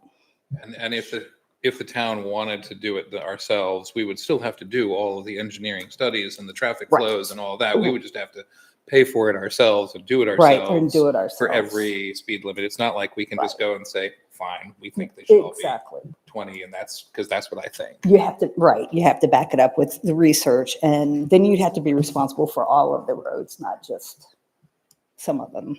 Just one more comment on if we ask DOT to look at lowering a speed limit, say like East Fork is a problem right now for speed, if we want to reduce that, and they don't listen to us or agree with us, we could ask them to hold a public hearing on that issue in Camden, and they would have to hold a public hearing, and they bring in their recorder. I don't know if you've been involved with DOT hearings before. They bring in their recorder and they, take everyone's comments in a public hearing. Likely they still would do nothing about changing it, but that's the process that they have.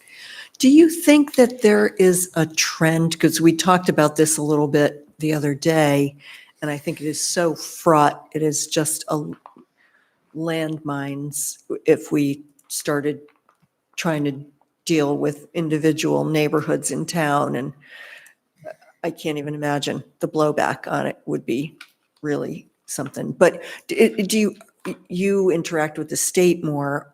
Are you finding that communities are wanting more traffic calming, and that the state is receptive to the requests? I would, just from my experience, I would think that they are a little more receptive than maybe in the past. This is something that kind of evolves, like it's been a culture and a mindset to look at multimodalism and designing for pedestrians, not just accommodating them, but for roads, bicyclists, old people, children. So I think I think that's a good point. I think they are looking at all of these things. I think they also say, if you talk to them or read their information about speeds, or you go online and Google this stuff, lowering speed limits is not a traffic calming mechanism or device. So just by lowering a speed from 25 to say 15, it does not do what people think it may do about lowering the speeds, because people are still going to drive what they drive based on what's out there, what they're driving in. And that's where narrowing more roads, putting parking spaces along like C Street. I think that did a great job to lower speeds on C Street right now. Narrowing intersections, putting bump outs. Yeah, for sure. Yeah. Makes it. Ones that you cut your tire on. No. Yeah, Allison. So, been down this road many times. I even wrote a column called "The Speed Limit Spin Cycle," because for years when people say the speed limit should be, we think the speed limit should be lower here, this is inappropriate, and then we would be told, okay, well, you have to ask DOT, but be careful about asking DOT to look at this, because they're going to do a speed study and they might raise the speed limit because of this 80th percentile thing. And so many people have been kept at bay for years because, you go to and then, the state also wants the town sometimes to weigh in as an actual select board so that they know if there's going to be support for things sometimes. But many people said, oh gosh, well, we don't want to ask DOT to even look at this because it could get even worse. Well, there have been a number of updates to the DOT process. And one of the things we did I think we had somebody come to the Pathways Committee once to talk about all of the different ways that MDOT is trying to be more responsive to the needs of all. Actually, they label many roads all users.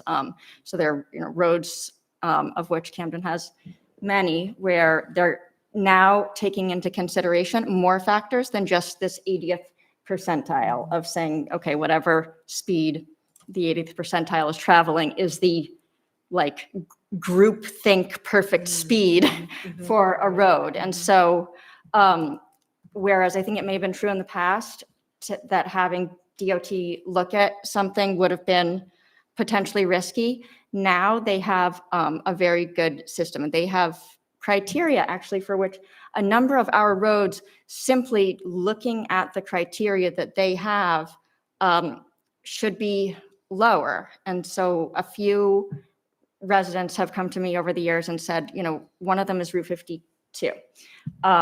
And specifically, maybe, and you know, quite possibly the whole stretch in Camden needs to be looked at, but it's 50 miles per hour, starting just a little bit past the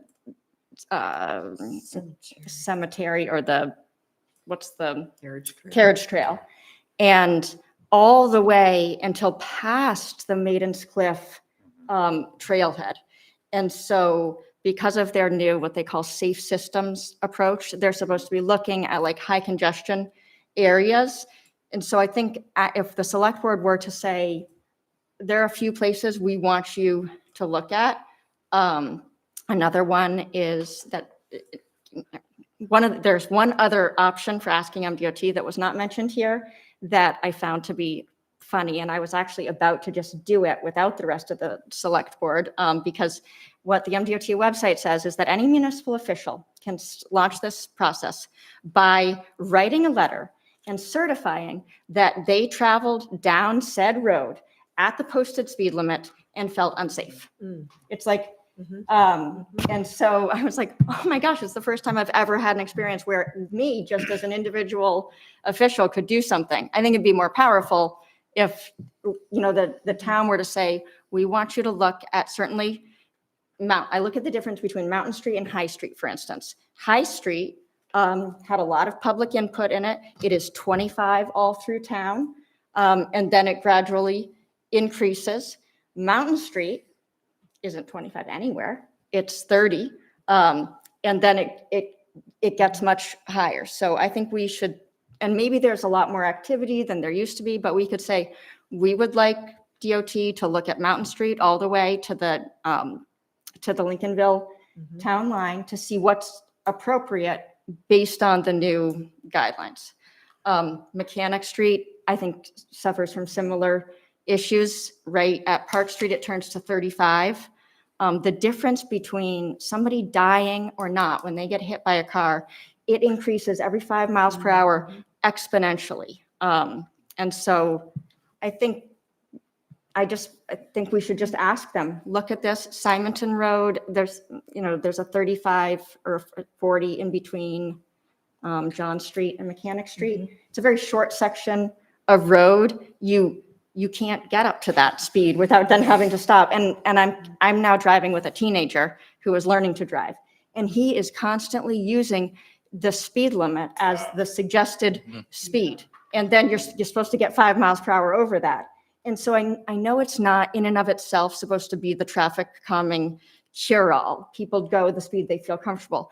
But some people do use that as a suggested speed. And But for the purposes of tonight, I would like, we're not proposing that the town of Camden set its own speed limits. no, I think that's too extreme. Just It's what to people bring did it back though. to the item on the end. No, I mean, the item is I mean, I to, think we all agree, we hear it all the time. It's one of the biggest topics of conversation is people are going too fast. It's not unique to Camden. It's not unique to Knox County. But is there a We've- step that we can take? But that would this be doesn't seem constructive? like the piece right now. I mean, I Maybe think we've agenda talked about other things. We've talked about the enforcement factor. We've talked about all these other things that we should be doing. But if there are But- certain roads you'd like DOT to look Yeah. at, I We think can that's do what that. we. that's what I'm staff would saying. Like, let's That's- actually have an action item where we're not going to solve everything with this. It's too much to take over everything, but can't we say, we're going to ask them to look at these? And I'm sure that after we do, a few of them, people will say, well, you should have done this one and this one, this one. But- Well, fine, but if there are a couple that we could, I think we can Yeah. agree you shouldn't go 50, it shouldn't be 50 miles per hour past the Maiden's Cliff trailhead. That's become a very then people are God, turning onto yeah. Beaucaire. Right. Especially at Beaucaire. That's, Yeah. and Beaucaire and then the boat launch is real, and then people Well, are and the doing rest of 50. 52 out the lake is what? It goes to 40 45. at the, right after there for a stretch. Yeah.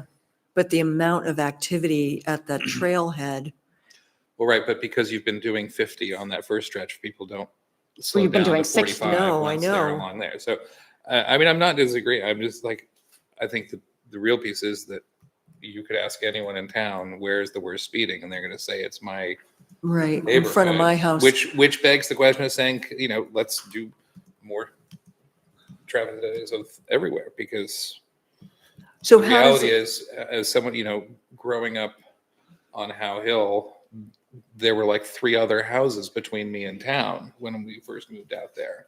So East Fork Road and Barnestown, like Molyneux was not a busy stretch of road. Now the amount of traffic who are flying down there is significantly higher. Mhm. The town has changed. More driveways. We have more driveways, we have more people passing through those neighborhoods. So it is a reasonable moment to say, hey, that speed limit hasn't changed in 30 years. so does this have to come from us with specific directions, or is this something that comes from planning? No, I think we could, With you- we could ask them. You I can, think it says yeah. the law says any official. So we could reach out to DOT and ask them to start looking at. In some of the places that we probably should look at first, maybe on the list, are the state of Maine does have a website that says these are the posted speed limits and throughout town as well. And there's at least one location where our posted speed limit is different from what the state of Maine has registered on its website. What is that, Chris? That I don't want to say right yet. There are reasons. Well, Take it personally, you can tell. no, us. I just, Jeremy didn't put the sign there. He won't be For offended. public record. I know what it is. yeah, it would be best if we made sure that what we have posted is where the state is saying it. And you could look on the website of arcgis.com is the website that has the different streets. And you can click on the different streets and you can see what the posted limit says. The risk and why I want to caution before going further than that is because it could be a defense that some people may have to say, defense that people Legal might defense. have that say that our posted limit is wrong and therefore my ticket is okay No. and not to do it. And so just for that reason. But I'll look at that site. It's curious. I mean, so at every street, they even say from how many feet and from which thing to the which thing, changes. Okay. it changes. All right. And Good to know that's that's irrelevant. correct, too. Right. Like I'm finding. There are some This is areas- something that Randy and I Okay. went through for some bit and I have yet to finish, but, All right. but Okay, it's Jeff, different. So I just don't want to go into that Talk too with us much, on that one. Yeah. but I can discuss that offline. I think would be That's more fine. appropriate with you. So as it stands now, we're not looking forward, we're not looking at the option of taking on this No, job I ourselves. would not recommend that at all. But the approach now is street by street or route by route. We Well, I can think ask for an concern by adjustment. concern based on what we're hearing from the public. That's my thinking. And I will say one comment on this, on the traffic calming stuff. We can do traffic calming on our roads. It's hard for us to do any traffic calming on like 105 or 52. Those are DOT roads. Yeah. So we are getting, we're trying to address in this traffic calming program concerns of neighborhoods. We're handling them on the ones that we can, but like we're getting a group from 105 wants us to address traffic calming on 105 and 52 is the same. Our answers to them is different than what we do on our other streets because we can't do those things Right. on those streets. Right. So I just point that out. We coordinate with them. Right. With MDOT on those two main. Try roads. to. Like maybe we could. And then they'll put the red border around the speed limit sign on 52. That's their attempt at traffic calming on 52. Allison. I think that you guys just contacting DOT concern by concern is partially what they are looking to avoid, and that there is, because what Crystal says is true, that oftentimes people will think the biggest speeding problem is in front of their house. And when you flood public resource agencies with requests for everything, then they can't do anything. And so I do think it's important that we, we help do the work of whittling it down. And so that's why I came with a few that I just think would be easy, but I think we should take some responsibility for that and also not put it on you guys to decide what. I think that's a There's great something good about it being in public and Also, giving them a manageable thing to start with. this is something that is going to come up every summer without fail in a community that has a lot of visitors. So I think that also thinking about it in terms of, what is a concern past just the summer when you have a lot more traffic and congestion and people looking for cut-arounds?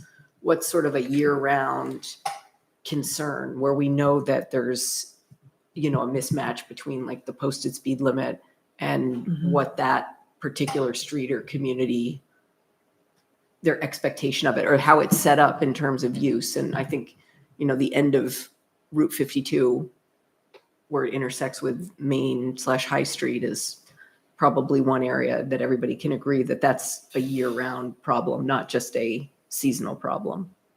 So examples like that. High Street follows the criteria that they used to set speed limits because it was looked at in 2010 or whenever it was that they did that section. This isn't about asking them for traffic calming. This is about saying, hey, seems out of sync with the fact that this is a residential neighborhood.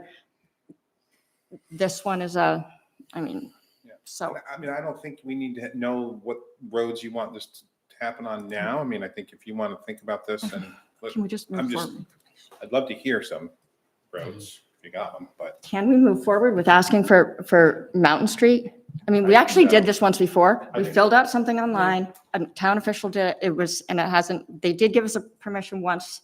We put up signs that said, I think Dave St. Laurent went through this, that say, watch for pedestrians, because that wasn't a standard thing that could be done. He had to fill out a whole request for experimental traffic calming, because you can have a sign that says, watch for falling rocks, but watch for pedestrians wasn't one of the MUTCD official. Well, there was a concern that if you said watch for pedestrians, it would encourage more pedestrians out there, which would be more conflicts between vehicles and pedestrians. So Right, but what we were saying is you're just alerting drivers to the fact that they could be have a pedestrian damage their car or anyway, and some people did appreciate it, yeah, This has I been- think 52 is probably the one to start with them. I would like to ask them for Mechanic Street also, but I don't, with the 35 section, but if maybe they need to just, I can do Mechanic Street on my own, but, Can we at least 52? Think? That's clearly an obvious. is there another one that's obvious like that we might be missing or not? I would say to check the State of Maine website to see a particular road that is posted differently from what it is on the sign, and ask them to maybe put that to where we have our sign. Where does the state take over on Hosmer Pond? I think we should just say Hosmer Pond Road. We should look at Hosmer, we should, The whole thing, Yeah, that's what I thought. from John Street all the way. Yeah, that would be another very clear one That to would be a me, good one. because everyone assumes that that's ours.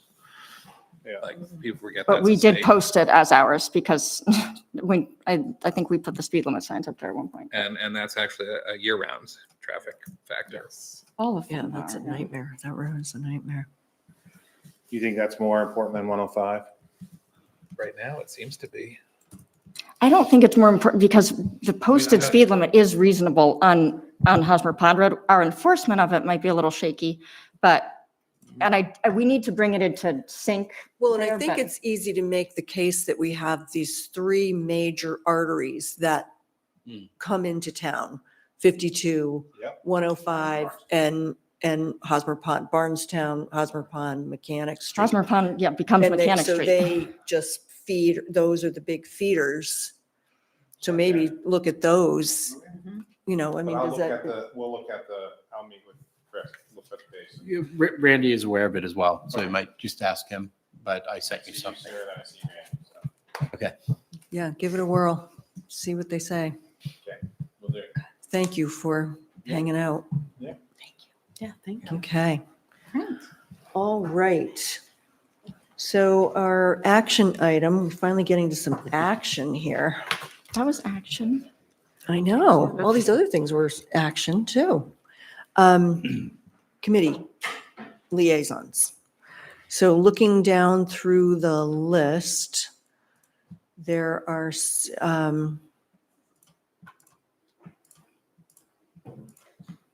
Yeah, what page is that? some, it's at the very end, it's on page 52 of your packet. Page 52. Page 52 of 54. If it's possible, I would actually prefer not to be a liaison to any particular committee at this point, Okay, if that's possible. I know it's not really sharing the workload any. I've got a fair amount right now. but we appreciate You your. can just bring in Chris when we need a backup on something. There we go. There we go. So, Because currently it's listed as the MERCAC, which, I've not really been involved with since the election anyhow. And I don't know if that really, in a way, needs to continue because they did what the select board wanted them to do, which was make the recommendation. I was going to ask if I could finally be the co-liaison with you on that Yep. committee. I But- do think it should. Is it continuing? Is that committee continuing? And people signed up a while ago. If this is going to be something that is going to go on for a long time, we probably should, do something different with the way that people are on there. Other committees have terms of people. So that I think initially the committee was for making a recommendation. That recommendation is done. And I'm sure people are happy to continue to serve, but just like other committees where we've been able to have people continue to serve and give them preference, I would think if this is going to continue for other projects that are related to that, it probably should have membership similar to the other ones with make a good point. appropriate terms, just so that people know kind of what they're getting into. Yep. So that yeah, I get your they don't point. feel bad if it's time for them to move on to something else that they need to do. Yeah, some of them might be tired by now too. Right. This was formed maybe 3 years ago. Yeah, so that one we can hold off on, I think, because it's not, I mean, if you want to, I've heard are they from- I think that actively they- having meetings? Are they meeting? No, but They'd like to. They would like to. Yeah. But I think Chris's point is a good one, that we should look at the membership and, And what are they charged constitute to it do? as a committee if it's going to continue to function. And what are they charged with for Yeah. us? Well, rather than, yeah, I think that one bears, I would really looking at- like to, the initial charge, I'd have to look back at it, but it was actually much more broad. It was to provide broad recommendations on the, There's a lot more than just the one dam issue that we right, voted on. Right. That was an additional time request from the select board to say, we are asking you to right now to focus on right. this piece and pause on the rest of the discussion of the river. So Yeah. there's lots more that committee wants to work on and should be working on. Yeah. I'm not saying, Yeah. but to your point, it is sort of more of at the moment, it's in more of an ad hoc status and it should be formalized, but I definitely think it has work that is important and needs to be continuing. I think they've probably been waiting for us to address the committee Mhm. thing. And How would can we, I mean, I we think, have a roster of who the membership is. what does that require for a committee to be elevated to the point of having the rosters with the official term limits and such? Is that an ordinance change to make that happen? Like, obviously we have the budget committee and the planning board and these other pieces. No, so that's MRCAC, like Historic Resources or the Harbor Committee is an advisory committee. So, it really depends on what the select board wants to do. And like Chriso was saying, when they first formed, their charge was much more broad than just the Montgomery Dam question. We are going to continue to need people providing information and input on the Seabright Dam, the East and West McGonagall Lake dams, the ongoing water quality monitoring, liaisoning with other towns. I Right, would like so to let's- see Yeah, some of the stuff that the dam committee used to do. I think we Well, I should. think, it seems like, we know if Chris wants to step back, maybe Allison is taking, but to sort of do a check-in with the various members of the committee right now, see who wants to continue, see who wants to step down, what we'd have for vacancies. And then Yeah, we and could have, constitute it as then a- we could have a discussion of, but like other committees, most of our committees don't have specific assignments from the select board to say, okay, now I want you to work on this. They have their own working agenda. Sometimes we have specific things to assign, but that's up to them to say, this is what we want to focus on next. But I would say the first thing is to say who wants to stay on. Because maybe there are other people in town that want to be involved that can't And because Yeah. of term limits. And several of them have. so is there a roster of the committee they could be notified Yeah, as absolutely. to? Okay, so we can take that one up. And Allison, if you wanted to take that one. I think partially you do have to get the people together to talk Yeah, about I think some of the having- things that they Yeah. debrief a little from what they did before, talk about some of the things that might need to be addressed, what they think, Right. what they envisioned their role might be going forward. Right. And I think really looking at how we can broaden it a little bit, more people that might want to be Yeah. involved. I think we- Yeah, we don't have to have that No, we committee can- meeting we right can now. just I want to encourage just the get chair through to the schedule a meeting. liaison positions. So pathways, is that one that you wanted? I'm willing to pick that one up if you wanted to. I think Or it would be unless good it- to have some, so as I've been trying to say this for years. I Yeah. love the Pathways mission, but I think getting more select board members involved would be good. And I do need to if Yeah. I'm going to take on anything else. Ken had gone to some meetings too, and Do you have interest in pathways as an No, ongoing? I'm happy to know what they're up to, but Okay. I'm not. All right, I will, Chriso, do you have interest in that one? Because I can grab that one. I mean, you're all interested, yeah. but just not. Yeah, no, I Not get in it, I terms get it. of- Let's not get in the weeds here. We can just get through this. I'm interested in all of I that. don't want anybody's feelings hurt. Listen, Okay. Can't, Equally. conservation, Allison, I do feel a special attachment, but Okay. I think we should also, other members that want to come to any of those meetings are welcome. right, we know that. Okay. Cemetery, we've got a workshop coming up. Ken, you would like to Yeah, I'm good with that. continue? Okay. Chriso, you already stepped up for Harbor. Historic Resources, there's going to be a lot going on there, and I think that it's incumbent upon all of us to pay attention where they're, trying to hash out some, whether or not they are able to move forward with their agenda. And Oh, this is kind of getting in the weeds, Susan. Allison, Sorry, please. just, I'm just by way of saying that they're going to be coming to our attention, and I think we need to pay attention to what they're up to between now and in June or November. Which one is that, Susan? Historic Resources. Ken, do you want to continue? If nobody wants to step forward and eagerly, then I will, then I can do that. Are you reluctant? Because I would step up, I would take that one. I would defer to your Okay. interest. All right. Well, why don't I will take that one.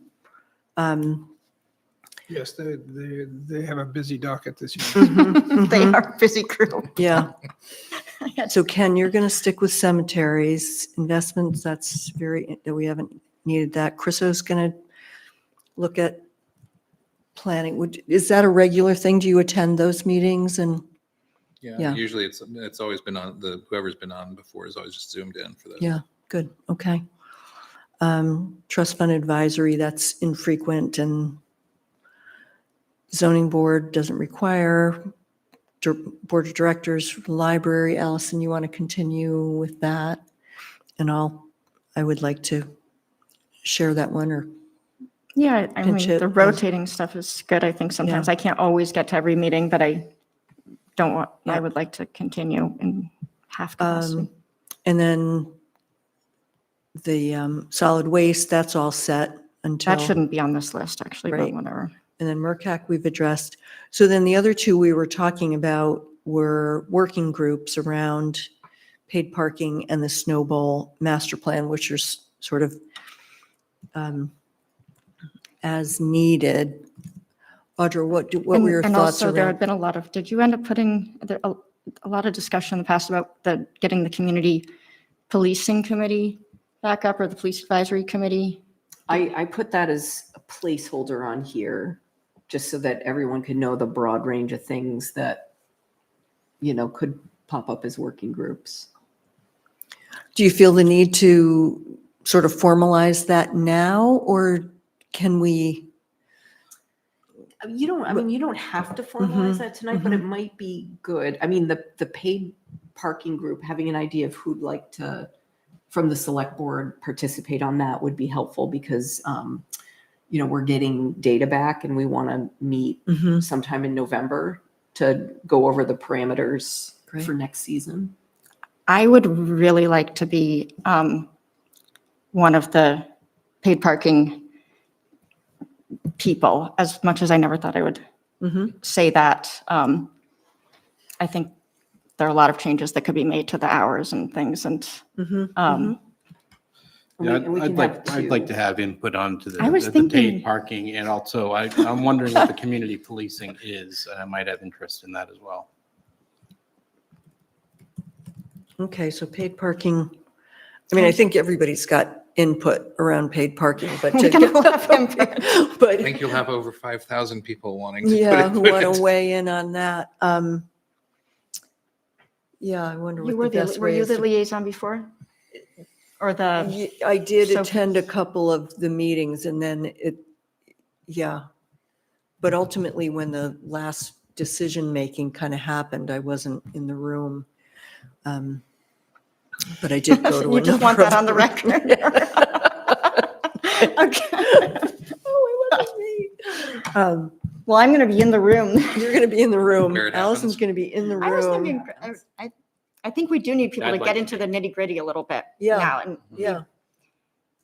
Chris, if meetings are scheduled at the end of the day, is that possible for you, or can you potentially. zoom into things? or- Yeah, I can potentially, it depends on the frequency.